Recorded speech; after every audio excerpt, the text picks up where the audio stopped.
Everyone in the neighborhood knew him as the good man, the one who smiled first, the one who helped without asking questions. If someone needed money, he gave it. If someone needed shelter, his door was open. He believed that trust was strength, not weakness. People warned him, "Not everyone is like you," they said, but he laughed it off. "If I don't trust people," he replied, "what kind of world are we building?" Then came that night. It was quiet, too quiet, the kind of silence that feels heavy. He heard a knock on the door, slow, hesitant. When he opened it, a familiar face stood there, someone he trusted, someone he never questioned. "I just need help," the voice said. He didn't hesitate. He stepped aside and let the person in. That decision lasted 5 seconds. The consequences lasted a lifetime. Minutes later, everything changed. The room filled with fear, voices rose, shadows moved. By the time the night ended, his trust had been used as a weapon against him. The people he believed in vanished, the truth disappeared with them. And when the sun rose the next morning, he realized something painful. The world hadn't changed. He had. He stopped smiling first, stopped opening doors so easily, stopped believing that kindness alone could protect him. But deep inside, a question haunted him every night. If trust makes you vulnerable, what does living without trust make you? That night took something from him, but it also taught him something most people learn too late. Trust isn't given, it's earned. Everyone trusted him because he trusted everyone first. In a world where people locked their doors twice, he kept his open. Neighbors borrowed things and forgot to return them. He never asked. Friends borrowed money and disappeared. He never complained. He believed something simple. If my intentions are clean, nothing bad can touch me.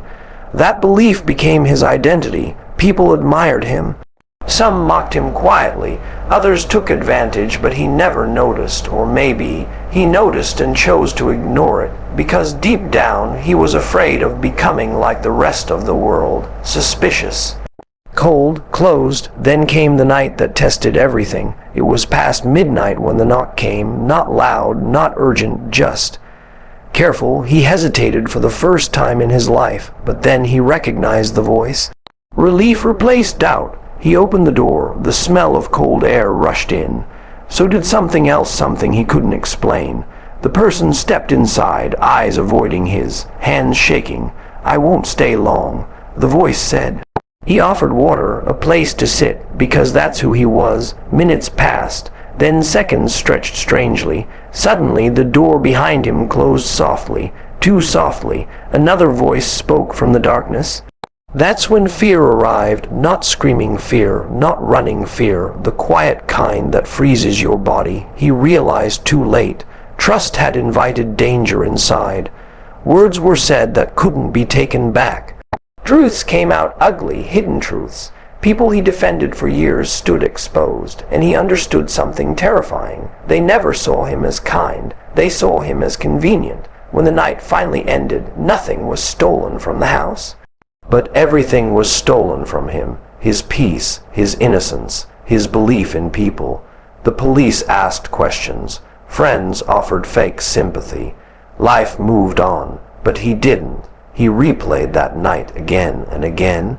Every word, every pause, every moment where he ignored his instincts. Weeks later, he stopped answering calls. Months later, he stopped opening doors. Years later, people said, "He's changed." They were right.